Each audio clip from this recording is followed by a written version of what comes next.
Welcome to Indie Beacon Radio, where creative souls can find help in marketing their creations. You can send questions for each show on Twitter using the hashtag IndieBeacon. Now sit back and enjoy learning about our guest for this show. This is Grace-allison, your host today, and I welcome Mike Thompson, a real cowboy. Mike Thompson is a life member of the National Cowboy Hall of Fame and Western Heritage Museum in Oklahoma City. I'm going to open our today interview with Mike with a poem that he has written, and then we'll get into his interview. $100 hat don't make you a cowboy. Not those pearl snaps on your shirt. Your designer jeans never sat a saddle. Your gator boots never walked coral dirt. That giant store-bought buckle makes a cowboy chuckle. I'll advise you and I'll be kind. Cowboy ain't the clothes you wear. Cowboy's a state of mind. Well, welcome, Mike, and I really want to talk about this afternoon. We'll begin with how you got started in writing. It's called Luck in Writing, isn't that right? Well, thank you. Yes, I worked for the Associated Press for a while when I was in college, and I put together a small unit newspaper in Vietnam. But I've always kind of dabbled with things like this. In 1997, I won a second place award with the Arizona Authors Association with a story called Just the Way I Told Them. And that's kind of, it's been in my mind. I've got an active imagination. And in Arizona, they have costume competitions for cowboys, gunfighters, madams, gamblers, all this type of thing. And I've won, 15 or 20 of the cowboy competitions. And I won one year up at the Yuma Territorial Prison, and a man approached me named Gary McCarthy. And he introduced himself, and he said, I'm a Western author. I've written over 100 books. And he said, you're probably the most authentic 1880s cowboy I've ever seen, which is, it's good for my ego. But I thanked him. We talked a while, and I said, Gary, I've written a Western. Could I get you to take a look at it for me? And he said, certainly. And that's the days when things went snail mail. So I sent it up to him in Williams, and he sent it back to me. And he said, this is a good story. I like it. There's a couple of small corrections, and I found not a problem. He said, can I have it for a couple of weeks? And I said, yeah, I don't care. Well, about a week later, I got a big catalog from Books in Motion, the audio book company, and I thought it was a catalog, so it laid on my desk. I finally opened it up, and it was a contract for an audio book. What do you know? Yeah, how about that, for an audio book? There I was. Wow. And eventually, Five Star picked it up. Cengage 5-Star picked it up for a hardcover, and then the Tiffany Schofield had moved up from editor to senior acquisition editor, and she said, "Have you got any other books?" And I said, "Well, I've got one about Prohibition." And wait a minute, I jumped ahead of myself. I met another author named Ken Hodson, who's written about 15 westerns. And Ken was going on a trip, so I said, take my Turbulent Trail story and listen to it. He got back and he said, this is a great story. He said, you're a good writer. You write me a Western, he said, I'll send it to Cengage, and it won't go to the slush pile. Now, if you're a writer and you're not unknown, it'll go what they call a slush pile. It may never get read. It might be read in a week. He said, the editor's a good friend of mine. I'll send it directly to him. But it can't be a Western. He said they're not selling right now. So being from North Dakota, I remembered stories as a kid about moonshine being hidden Prohibition booze being hidden in the hills of North Dakota. So I came up with an idea. I wrote The Curse of Al Capone's Gold in 90 Days. And it's about Prohibition coming down out of Canada. And the book totally sold out, which made me happy. But the researching on Prohibition was fascinating. So, well, that's really fascinating. Your book right now that you're putting out is called The Turbulent Trail. Is that right? That was the Arizona Authors Association #2 book in Arizona last year. That's incredible. Now this story is about a former soldier and an Army sharpshooter turned brawler and drunk. I mean, that's a wild story. And he gets put in prison. He kills a man, so he's put in prison for 10 years, and he can't take it anymore. And he made a vow with himself that 1 year he was going to break out. So the story starts when he breaks out, and all the things he goes through from there. And what he's doing is he wants to head north, become a cowboy where nobody will know him. But he's a Vietnam vet, right? No, this was 1883. I'm a Vietnam vet. Oh, I see. Well, this says an Army sharpshooter. So what time period are we talking about? 1893. 1893. I see. So this is an old story. Oh, that's right. It's about cowboys and horses and chuck wagons and Mexican banditos, Indians. Yeah, he befriends a cowboy called Creed McCall, who agrees to help him get a job on the northbound cattle drive. Yes, and since he has no experience as a cowboy, he has to start out as a cook's helper, and the cook's helper is called Little Susie. He does not like being called Little Susie. That's a fabulous story. Now, I'm going to take this a little bit off the track here, and let's talk about your PBS film where you were Theodore Roosevelt. Yes, I've won I think 11 competitions as Theodore Roosevelt, and there's a PBS film called Theodore Roosevelt: A Cowboy's Ride to the White House that I play Theodore Roosevelt in. But I have the I have the buckskins, I have the presidential outfits, and I have the Spanish-American War outfits. I can tell by your picture, too, because you have that incredible mustache. You really do look like Teddy Roosevelt. Well, thank you. I still play him a little bit. The PBS film, when they got it done, they decided to voice over it, so I don't. You see my lips move, but you don't hear me talk. Now, isn't there a name they used to call Roosevelt? Yes, the Indians had a name for him. The Indians called him Laughing Horse because of his teeth, and that's the name of my company, Laughing Horse Enterprises, and my ranch is Laughing Horse Ranch Land and Cattle Company. And that's down there in San Angelo, Texas, right? Right. Yeah. Not the story on that. Now you've also written some books on called Refund. Isn't this your latest book, Refund? Refund is the latest book. It's a book I originally wrote in 1974, and I had an agent who had me write a screenplay for it, and there's a screenplay floating around someplace, but I've learned with things like this, don't hold your breath because you'll just turn purple. But it's about a modern-day hitman, right, in the 70s and 80s? Right. It's about a group of businessmen who find out about a platinum mineral discovery in western North Dakota, and there's a man there who owns a large ranch. Man's name is Stephen Donovan, and the main part of the discovery is on his ranch, and they know as independent he is. If they approach him, he may just say, "I'll buy it all myself," and they'll be out of it. So they hire a hitman whose code name is the Fennec to kill Stephen Donovan.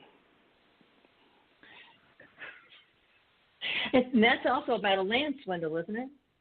Yes, that's where the platinum the platinum minerals are supposed to be there, and so they're setting this thing up. They've been buying it kind of under the table and things because they don't want to announce what's in there before they get it all purchased. I see. And where is Refund out for sale right now? Yes, Refund is on Amazon, and the thing is these men, the 7 businessmen that get together to hire the Fennec, one of them is kind of a shady person, so they let him handle everything about hiring the killer, and they want nothing to know about it. The contract is out. The man who made the deal is found dead in his office with an envelope on him that says refund. Now they have no idea at this point what's happening because of all his past shady dealings. Now all of a sudden, a second man in the group has found the refund envelope. Now they have an idea, but they can't go to the police. They don't know how the man set the contract up. They have no idea how to get a hold of the Fennec to shut him off.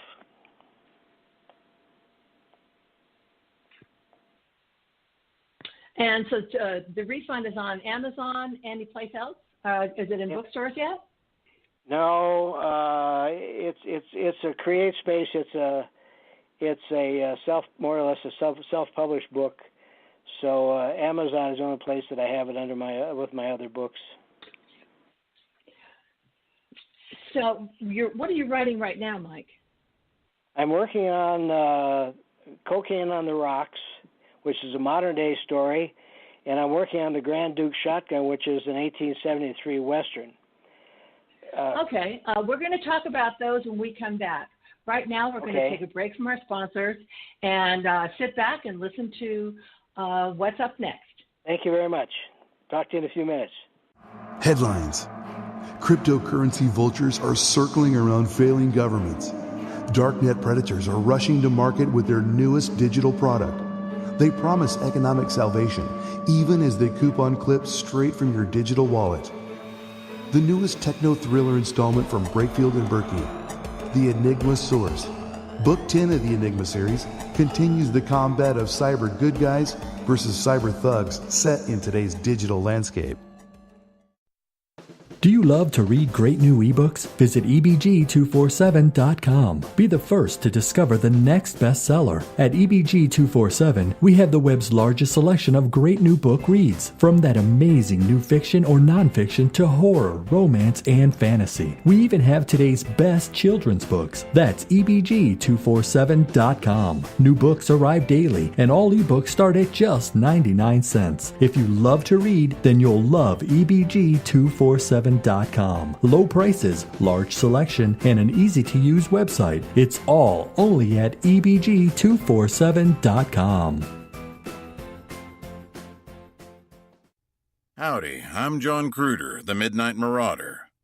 I guess you might say that I'm a vigilante who rights the wrongs I see along my many travels to balance the scales of justice, especially those of the corrupt and murderous members of the Town Council of Bandera, Texas. You can follow my many adventures in a series of Midnight Marauder books written by Roy Clinton on Amazon.com and TopWesterns.com. Or, if you prefer, listen to my adventures in audiobook form by downloading them from Audible.com or iTunes. This is R. William James, the voice of the Midnight Marauder.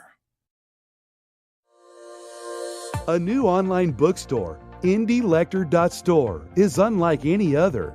IndieLector.store offers great prices from top indie authors and supports authors at the same time by paying them more for their books. IndieLector.store has a readers club that gives you free books and special deals. Watch the IndieLector.store continue to grow before it opens in the fall of 2019 at IndieLector.store. Hello, Texas authors. My name is Randy James, coming to you from my Carrollton recording studio, where I spend time writing and producing commercials for my radio endorsement clients, as well as my private freelance clients. I'd like the opportunity to help you sell more books with a commercial like this and get listeners of Dear Texas Radio excited about your title, all at a special introductory price, available to members of the Texas Association of Authors. Call or text 214-762-1942. That's 214-762-1942. Texas Authors is proud to be a supporter of IndieBeacon.com, a website that supports indie authors from around the world. If you are looking for help with marketing or getting published, IndieBeacon.com can assist you. Years of experience by the founder is available to any indie author looking for help. IndieBeacon.com, a place for creative souls to find help in marketing their creations. Welcome to Indie Beacon Radio, where creative souls can find help in marketing their creations. You can send questions for each show on Twitter using the hashtag IndieBeacon. Now sit back and enjoy learning about our guest for this show. Welcome back. This is Grace-Allison, your host, and I have with us today Mike Thompson, the real Texas cowboy. And we are talking to Mike today in the second half of the show on the books he's currently writing, Cocaine on the Rocks and the Grand Duke's Shotgun. Hi, Mike. You want to tell us a little bit more about Cocaine on the Rocks? Sure. One thing we talked earlier about my first book contract was an audio book. I have four audio books out now also that came back before this. And, okay, well, why don't you tell us about those? Yeah, tell us about those books. The Turbulent Trail, the one that won the awards in Arizona, originally came out from Books in Motion as Charlie Deegan. Then the second book to come out was Curse of Al Capone's Gold, and then Wolf Point, and then Refund. So those are all on audiobooks from Books in Motion.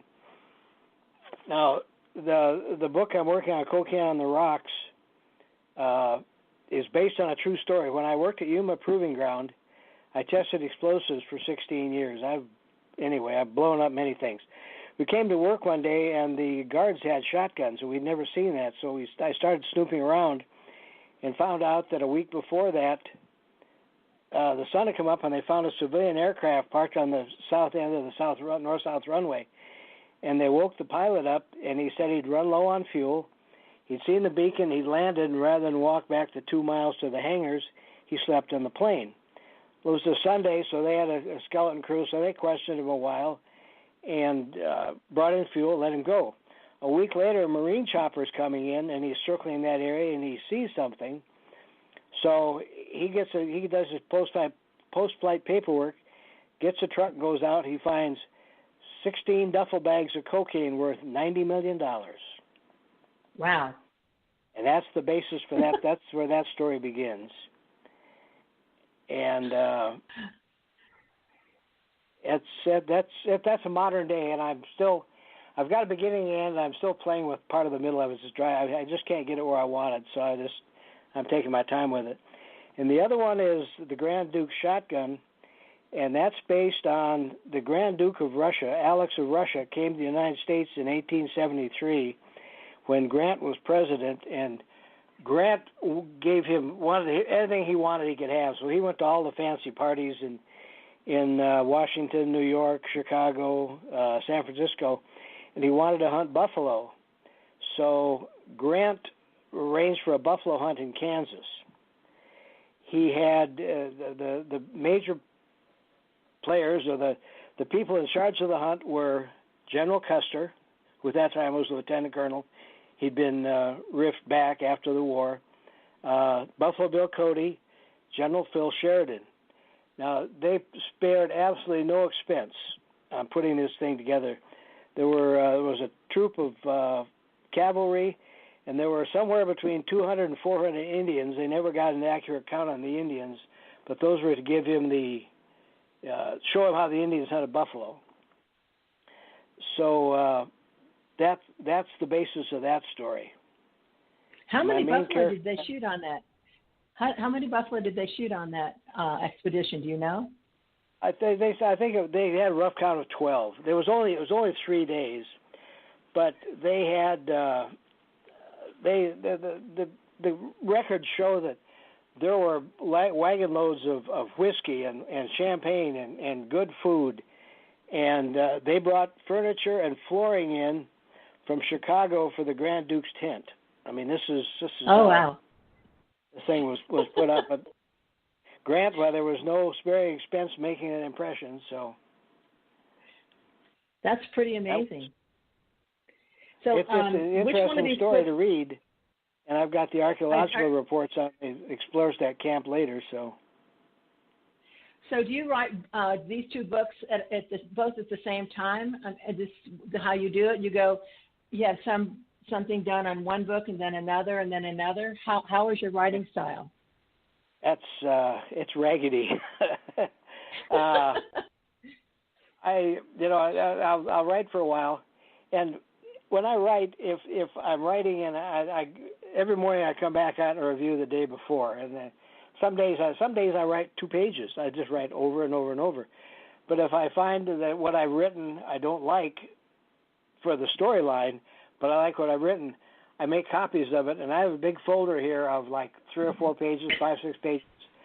I think maybe I can go back and use them. So that's my writing style is like that. Or I might wake up at 3 o'clock in the morning, come out to the computer for an hour or so. So when it catches you, you sit down and put it down. That, and I've got a big legal tablet by my chair in the living room. I might be watching TV, and all of a sudden something will strike me, and I grab my pencil and my tablet and make some notes. Now, I understand that you've written a children's book, The Legendary Texas Jackhorn? Right, the Legendary Texas Jackhorn. And I own the word jackhorn. I have a copyright on the word jackhorn. And this is a book that the jackhorn is like a jackalope, but it's a longhorn jackrabbit. Wow. And I had a friend who was a cartoonist lives in New Mexico, and he drew the characters for me. I'd get an idea, and he'd draw things up for me. So it was a fun book. My only problem with it was I self-published it. When I got it done, the distributor offered me 2 bits less per book that I paid for them, so they're in boxes. They're in boxes, but you could still sell them. I don't have that many left. They've really gone. I've got a friend who's a taxidermist who's made several. I've got several jackhorns in my office, jackhorn heads and things that he's made for me. I don't know. My mind runs in childish things sometimes, but. And I understand you've written a factual history book on the travels and tribulations of Theodore Roosevelt's cabin. Right. When I was a kid and lived in Bismarck, North Dakota, the Roosevelt cabin was up at the Capitol grounds, and it was about 3 miles into town. So I'd ride my bike in every once in a while and go through the cabin. And about 10, 12 years ago, I was going to write a 1 or 2 page magazine article, and after a year, I ended up with a 72-page book. And when I turned all my notes and things over to Dickinson State University, there's enough for another 15 pages. But at one time, that cabin had to be one of the major tourist attractions in North Dakota. It was built in 1883. In 1904, it went to the World's Fair. 1908, went to the World's Fair in St. Louis. It was one of the major attractions. It went from there to Seattle, Washington for the Lewis and Clark Expo. It went back to North Dakota to the State Fairgrounds in Fargo, and when the fair was on, they put orphan children in there because the state orphanage was there. It was kind of like a puppy farm. And then it finally went back to the Capitol grounds in Bismarck, and it was in such bad repair that they were going to burn it down. And the Daughters of the American Revolution adopted it, rebuilt it, and at one time, that had to be the biggest tourist attraction in North Dakota, because I've got over 30 different postcards of that cabin. Some have mountains built behind them and things like that. But it's in Medora, North Dakota, 7 miles from where it was built in 1883. So Roosevelt had this cabin, and how often would he go up there, and what did he do there? Well, he was there for about 2 years. And then the blizzard, I can't remember the year, a big blizzard wiped everything out. But he established another ranch about 30 miles north of that, the Elkhorn, because when he was where he was, that side of Medora, people were always stopping in to talk to him. And he wanted to write and do other things, so he established the Elkhorn Ranch, and that was one where he spent most of his time after that. Okay, Mike, now if people want to find you, what is your handle on Twitter? My Twitter, the Twitter thing is not working. I'm frustrated by it, but my email address is laughinghorse@suddenlink.net, and if people want to correspond, if you'll for a subject put books, then I'll get back to you. I'm pretty good about answering things. But so it's laughing horse at Sudden SUDDEN link.net. Is that right? Right. And okay. that's and how about Facebook? Where can we find you on Facebook? I'm on Facebook, but I don't know. I go to my own computer and I'm a computer idiot, but I think if you go onto Facebook and I'm looking at notes here. I've got Mustache 7, and I've got Red Mustache, and I really don't know how. I don't know exactly how to get a hold of me. But I know I'm on there. All right. So the best way to find your books is Amazon. Is that right? Correct. And they're all on there. Okay, and we'll help you get the other working in a short period of time. So when do you think you're going to have Cocaine on the Rocks out for people to buy?